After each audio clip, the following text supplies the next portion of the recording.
What's up guys, this is Culverin. Today I'm gonna give you my day 1 deck lists of the OP14/EB04 meta that will be released in the 6th of January. I'm very excited for this format since there's a lot of purple cards that gets released and support purple leaders that haven't really seen play in the past. And as you may have noticed, purple is my favorite color in this game, so I'm very excited to try out some of these new decks. But to start off, we're gonna go back to an old favorite of mine, Blue-Purple Sanji. So Sanji gets a lot of support in this set and also in EB03, which we unfortunately cannot play, at least not at the release of OP14. Even still, we get 4 new cards in EB04, which are all very strong. So I'm pretty excited to test out Sanji and see if he can perform in this new meta. His problem has always been he loses pretty hard to Emu at the moment, but we got some new cards which helps that matchup a bit. So we'll see if it's enough. I'm gonna start off with the new cards here. We have Terracotta, which is a 2K. It reads, activate main, you may rest this card and trash 1 card from your hand to give a Alabasta type character unblockable.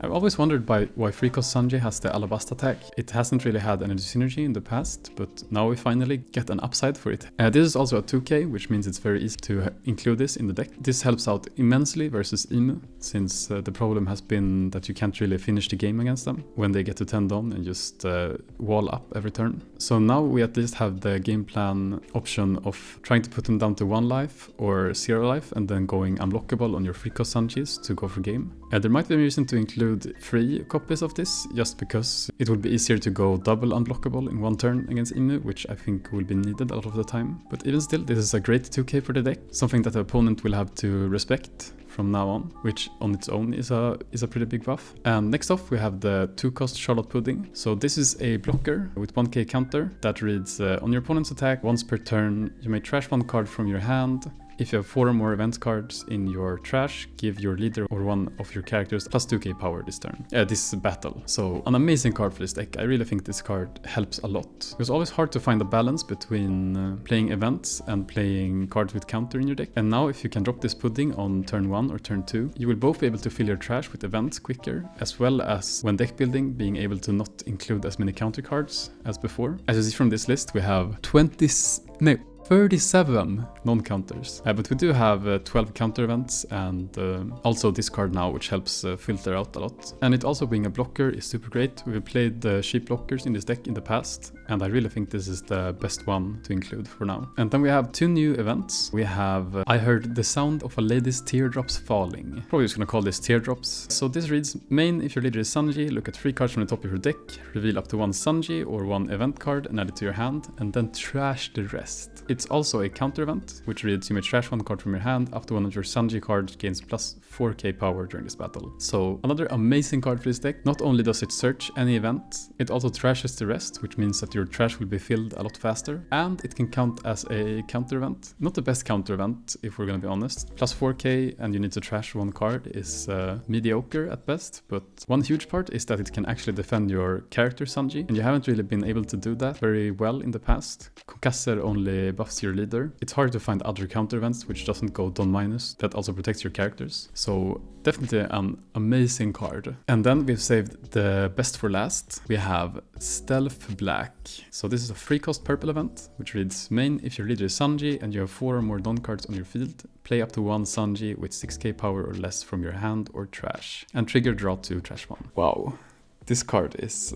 like, all of these cards just help out a lot. They really targeted some of Sanji's weaknesses and filled those holes. And this card is also a Straw Hat Crew type, so you can play it with your leader skill, which is just, I don't know, even better. Like, say you go second, you go 4 down, you play a Sanji, you go 6 down, Sanji, leader skill, Stealth Black, and you have all 4 Sanjis already. Wow. Not sure how realistic that is, but if I'm gonna be more honest, I just think this card is super flexible. You can also play out your 6-cost Sanji 2k, which is a blocker, which I see myself doing a lot of the time. 0 down for a 6k blocker seems super strong. And in the past, you needed to defend your 3-cost Sanjis super heavily, because you only had 4 of them in your deck. And if one of them got KO'd, you would never see it again. In some matchups, you really need all of your Sanjis on board, or at least 2 or 3 of them, and it could be hard to find a timing to play one out. You needed dons for counter events, or you needed to play Red Roc, but this just helps that so much. And you can also play it from trash, where you can like swing more aggressively with your Sanjis now in the early game. So it helps out with the tempo, and it also helps out with the like general game plan of the deck. So super strong card. So this list now is a lot more event centered, and I'm also playing Gravity Blade. Even though we don't have the 5-cost Reiju, I think Gravity Blade is super strong against Boa, and now since we have the Stealth Black, it's easier to actually spend a lot of dons on removal events and still develop your bodies. Notably, I'm not playing Jutsu in this deck anymore. Since we have the Gravity Blade, we have a good answer for 6-drops already, and Zoro isn't really in the meta anymore, and I think Jutsu was played a lot because it was great against Zoro, which is one of our worst matchups. I think Culverin is pretty strong in this meta, also because of Boa. Being able to bottom deck stuff is great since we get around the leader skill of Boa Hancock. This deck will of course be even stronger when we get the 5-cost Reiju, which plays any event from trash. But for now, I think this list seems like it should be an okay start, and I'll of course adjust it as I go, but for now this will be my starting point. So yeah, I'm very excited to try out this leader. So another leader that gets strong support in this set is Kaido, or Animal Kingdom Pirates in general. So this leader is very old. It's like one of the first leaders that got released. It has a very strong leader skill, being able to trash your opponent's life. And it also has access to 10-cost Kaido, which just KOs everything on the board. The problem with this deck in the past has been that it's very reliant on seeing your 3-cost stage on Nagashima Island, which ramps 1 down. This set releases some new cards which really help out the consistency, and also adds a very large power boost in general to the deck. So to help with the consistency of the deck, we now have the 1-cost Queen, which I think is one of the most insane 1-drops they have ever printed. Like this card is so strong. It reads 1 down, 1k power, 1k counter. On play, trash 1 Animal Kingdom Pirates type card from your hand and draw 2. Okay, just that alone is so strong. You can filter out your stages in the late game. You have a lot of bricks, you can just cycle them out. So a very strong searcher, trash 1, draw 2. But it also has activate main once per turn. Rest 2 of your Don cards. If your leader is Animal Kingdom Pirates, add up to 1 Don card from your Don deck and rest it. This is basically the stage with counter, and it also draws 2, trashes 1. It doesn't even rest itself to use the effect to ramp. So you can just permanently have this on the board, and as long as you have 2 dons left over, you can ramp 1. Yeah, this card is nuts. Like the fact that it doesn't even rest itself to use the activate main ability is super strong. And especially in a deck like Kaido, where you actually do go Don minus a lot with your leader skill, which is Don -7, you will probably get to use this main effect multiple times in the game and not just in the early game. So yeah, a huge power boost in consistency for the deck. Then we also have the 6-cost King. So this is a 6-cost 7k power, no counter, which reads if this character would be KO'd, you may return 1 Don card from your field to your Don deck instead. So KO protection, and not just from effects, but also from combat. So they can never swing into this. And it also means that it will stay on the board if you play your 10-cost Kaido to KO the entire board. And it also reads activate main once per turn. If your leader is Animal Kingdom Pirates and you have no other king characters, add up to 1 Don card from your Don deck and set it as active, and 1 Don as rested. So casual ramp 2. And can be used every turn. So insanely strong, especially in combination with the leader skill. You will be able to use it a lot more aggressively than you've been able to in the past. And this is also why I included the Sanji Pudding in this deck, which is searchable by the way with the 1-cost event. So if you manage to get some Sanji Puddings out and you have a king on the board, you might even have the queen out to be able to ramp even more, you will be able to use your leader skill quite easily. And it also fits the curve perfect when you're going first. You play your stage, or you play your 1-cost queen and you ramp to 6, you play your king, you go to 8, and the next turn you're on 10 Don. On 10 Don you can play like double Sanji Pudding plus Queen, you can play 9-cost Lin, you can play 10-cost Kaido, although I think that might be a bit extreme. You can use your leader skill because you're so far ahead on Dons. Yeah, I think this card is so nuts. And then we also have the 7-cost Kaido. It has the same effect as King, that if it would be KO'd, you may return 1 Don card from your field to your Don deck instead. And it also has on play Don -2. If your leader is Animal Kingdom, this character gains Rush, and then you can rest one of your opponent's character with a cost of 7 or less. So 7-9 Rush, rest a 7-cost. If I had this in Black Purple Luffy, I would be so happy, but I guess we have to play Kaido now. Another super strong card. This deck is very aggressive. Having a 9k Rush body just makes this game plan a lot easier. It's also nice to, when you're going for lethal, to have a Rush character that also rests blockers. Say your opponent is at 2 life or something. You play this Kaido, you swing 8 with leader, you use leader skill to trash a life, and you swing 9 with the Kaido. It's a very strong lethal setup that you can do. The last support card we got for this leader is the 1-cost event, Flame Dragon Torch. It's a 1-cost event, which reads activate main, you may rest 6 of your Don cards, up to 1 of your Kaido cards gains plus 3k power during this turn, and then rest up to 1 of your opponent's characters. And countered on -1, your leader gains plus 4k power during this battle. I've seen some comments about people thinking this card is weak, but I definitely think this card is super great in this deck. So first of all, the counter part. Plus 4k for Don -1 and 1 cost is a great stats. Especially since in this deck they can't really interact with your units since they have the KO protection. So it being limited to only your leader isn't really that big of a deal. But the main part is the plus 3k and rest any character. It's another super great lethal setup. It can rest like 10 cost Newgate and stuff like that if your opponent only has 1 life, and it also rests exactly 7 Don, which is perfect for your leader skill. So you use this, you have 7 rested Dons, you rest your opponent's blocker, you use leader skill, and then you swing 11 with your leader. So a very nice card. It's great utility in being both defensive and aggressive, and I think it's very strong for the leader. For the rest of the deck, I might definitely do some big changes. As I said, this is my day 1 deck list. Maybe you need more copies of the 10 cost Kaido, maybe the 9 cost Kaido is good. Maybe Sanji Pudding is bad. Maybe you don't need stage anymore since you have the 1 cost Queen. Like there's all of these things that I'm thinking about, but I think Lin should be a very strong option for this deck, especially since it synergizes with the leader skill to be able to trash the life that you gave your opponent. So I'm also very excited for this leader. It would be nice to play a 5 life leader for once. And moving on, we have Purple Yellow Rosinante.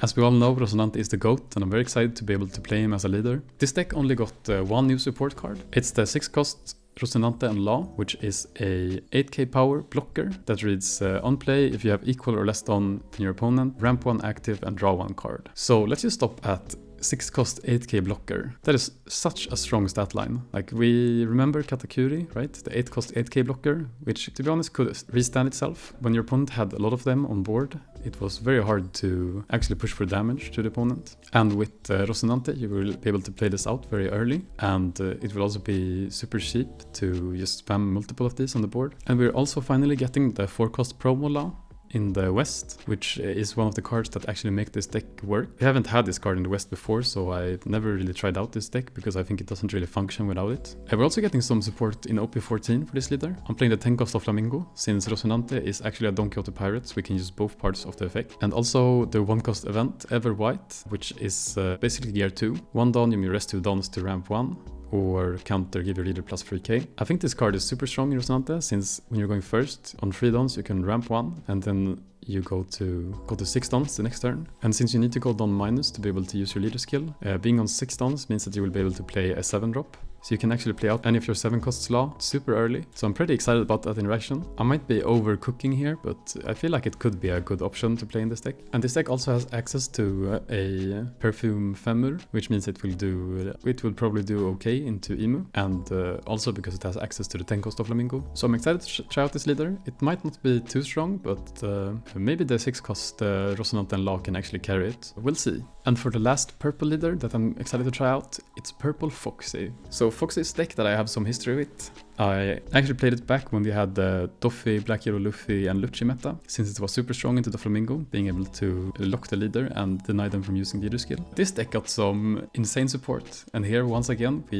they really focused on the parts that have been lackluster in the past. Those things being having trouble to actually get free Foxy characters on the board and having a good late game option. Oh boy, did they fix those problems. So first off, we have the 1 cost Porsche, which is a searcher for Foxy Pirates. Can even search characters named Porsche. This searcher is probably one of the best in the game, just because it fits so well into the Foxy deck and synergizes so good with the leader skill. In the past when I played this, there's a lot of time where you just play out like your 1 cost Gina, which is a 2k, which ramps 1, just to have more Foxy characters on board and be able to use leader skill. But now since we have the Porsche, we can just play it early game, constantly have a Foxy character on board, and it will be a lot easier to actually use your leader skill. Another thing is that this deck kind of heavily relied on the 3 cost Porsche, since it allowed us to swarm board a lot easier, and now we have a searcher for it, which is so great. There might be argument to actually include Black Maria in this deck now, since we have the 1 cost Porsche, because it will be a lot easier to have free Foxy Pirates out in the early game, and if you have Black Maria out, you can permanently use your leader skill. Maybe we should actually include Black Maria, like maybe cut the 7 cost Sanji, now that I'm looking at it, because Black Maria can also be played out with the 3 cost Porsche. Maybe cut the 7 cost Sanji or some copies of Bon Clay, not sure, just thought about this now when I looked at it. Oh well, a super strong searcher, huge support for the deck. We also get the 5 cost Groggy Monsters, which is a 5 cost 6k power, 1k counter. On play, Don -1, if you have 3 or more Foxy type characters on your board, KO one of your opponent's characters with 6000 base power or less. So this card is just like solid, great removal. Unfortunately, there's a lot of KO protection at the moment, and Boa has the leader skill, which means you don't really want to KO their characters. But still, it's a Foxy pirate, and it's a decent one, so I think it's okay to play 2 copies of it. Also will help against the swarm decks, which this leader has a bit of a problem with, since they don't really care if you stun one of their characters. But now you can stun one and also KO the other. I can see this card being okay, like it can KO some stuff against Doflamingo. I can definitely see moments where you want to KO stuff against Boa as well. So a decent card. And then we have the late game boss monster, 8 cost Foxy. 8 cost 9k, which reads on play, don -1. If your leader has the Foxy Pirates type, draw 2 and trash 1. And then rest one of your opponent's characters with a cost of 9 or less. Activate main, add 1 Don card from your Don deck and rest it. It's very nice to have some hand filterings in this deck. And also the fact that it can rest one of your opponent's large characters and then you can use your leader skill to stun it is super huge. Rest a 9 cost is pretty insane. I would really love it if it said 10 cost, because then we could rest the new gate. Can't get everything right. So a very strong card for this deck. Will be great to drop out in the late game to just generate more value, more large bodies that's hard for the opponent to remove. Since it also gives you more Don, it will be easier to use your leader skill. So yeah, super strong late game card. And then the rest of the deck, we obviously play the Foxy Pirates, we have the Foxy 2Ks, we have the 2 cost Chopper, which is a great blocker. I'm playing 2 cost Shiki, since it can pair well with the 8 cost Foxy. It's a blocker that draws 1 and trashes 1. We have the Itomitsu, which is basically a Onigashima stage, which ramps 1. Uso-Hachi 2K to go for lethal against Emu and stuff. 4 copies of Pores, one of the best cards in the deck. 4 copies of Bond Clay, since it can be played out with Pores to negate the Don minus. 2 copies of Sanji, it's a nice rush unit that also synergizes with your leader skill. 2 copies of Beam Sword, great card, which is also good with the new 8 cost Foxy, since it will be easy to have 2 Dons open after you play it. And then we have 2 copies of the Restand event, which by the way restands a Foxy, so you can restand the new 8 cost Foxy and swing 16 twice at your opponent. A great finisher for sure. So I'm excited to try out this deck. Definitely got some huge buffs. And I can see it doing well into like Mihawk, which rests its own stuff. Probably Ace as well. All decks that revolve around big late game monsters, I think this deck will be good against. I could see it struggling versus Boa, but we do have 5 lives at least. So yeah, excited to try out Foxy. Okay, and then lastly, we have a non-purple leader. There's another connection here to me and my playstyle. We have Red-Green Oden. Red-Green Oden gets 2 new cards in the EB04. We get the free cost Kosuke Sukiyaki, which is a free cost blocker with activate main, give up to one of your rested Don card to your land of monotype leader. Very nice blocker, fits the curve very well, and being able to give your leader rested Don is very important in its leader to be able to activate your leader skill. It is a non-counter, but because of the Oden leader skill, it actually is a 1k counter. So this is just a nice card for the deck. If you go first, you play this on free Don, and you have the 5 cost Denjiro. You can use the blocker's effect to give a rested Don to leader and still be able to swing 7k and be a 6k leader on your opponent's turn. But then we have the big powerhouse, the 7 cost Kikinoyo. 7 cost 8k power, activate main once per turn. If this character was played this turn, set your land of one type leader as active. I think this card is so cool. Oden's leader skill, which is when attacking Don X1, your leader gains plus 1k power to land up your opponent's next turn, is not once per turn. So with this Kikinoyo, you can restand your leader, swing twice, and also become a 7k leader on your opponent's turn. And I do love 7k leaders, let me tell you. So it's nice to have both of these cards, like the free cost blocker, which also gives a rested Don, which means that if you play the Kikinoyo on 7, you can give a rested Don to your leader, swing 7, and then use the Kikinoyo effect to restand it and swing 8. So very well designed. I think it's a super cool card, and it's also very well statted and acts both as like a tempo play and also a finisher. Like say you have some Yamatos on board or some of the free cost blockers and you have multiple ways to give rested Don to your leader. You can play the Kikinoyo, attach free Dons to your leader and potentially even more and swing 9 and then use the effect to restand and swing 10. It's a great finisher as well as a general tempo play, and I think it's a huge buff to the deck. So to fuel this deck, I'm playing the Wano engine as well as the Slash package. We have the Momo Searcher, we have the Otama 2K / Searcher, Kikinoyo 2K, which is a Wano type, and the Slash type, which is good to have on board so you can also rest it with your Samurai 1-cost event. Rona Searcher, which searches Kikinoyo and the 5-cost Denjiro. 2-cost Koshiro to protect your 5 costs against Inu. The new blocker is great. We have the 4-cost Hiyore, which plays out the 5-drop. A super strong tempo play when you're going second. Play this on 4-don to play out your Iso, for example. 5-cost Kawamatsu as a 2K, since it's searchable of both Momo and and Perona. 5 cost Denjiro is one of the best 5 costs, that is Wano. Iso is another one of the best 5 costs, that is Wano. 6 cost Law will be great in this deck since it can bounce the Perona or the Otama to play out one of your 5 drops. 6 cost Yamato is just a general strong card. Rush gives arrested onto your leader, so synergizes with the new Kikinoyo. 4 copies of Kiku, best card in the deck. 2 copies of Deadman's Game to be able to go for lethal against Emu and stuff. And 4 copies of Samurai to have some more card draw. I thought about putting Roger in this deck since it is a slash type and searchable with the Perona. Now we have some more ways to actually give arrested on to your leader with 3 cost blocker as well as the Yamato. Might be a good option, but it's harder to go to 0 life than, for example, Red Blue Ace, so I'm not sure about it. Maybe you could even play the 10 cost Rush Shanks, but I'm excited to try out this leader. There's a lot of good cards for it and different build paths you can go. You could go for like the Akasaya 9 package and play the 1 cost Momonosuke Searcher that searches 2 Akasaya 9s from the top of your deck. But it's a bit hard to find enough copies of it to consistently hit 2 targets. And there's also like 8 cost Dragon is super strong in this deck, 9 cost Newgate could be strong in this deck. So a lot of options, hard to fit them all in. But this is where I'm gonna start off. Okay, that's it for this video. I hope you enjoyed. I hope you all are as excited as I am for the future of the One Piece card game. I'm just excited to get some cards released in the West before they do in the East. It's a long time since that happened, and I'm excited to have a unique meta where everyone is not just net decking stuff and actually coming up with their own cool lists. So excited to play this format and excited to see what people come up with. As always, thanks so much for watching. Please leave a like, comment and subscribe, and I'll see you in the next one. Peace.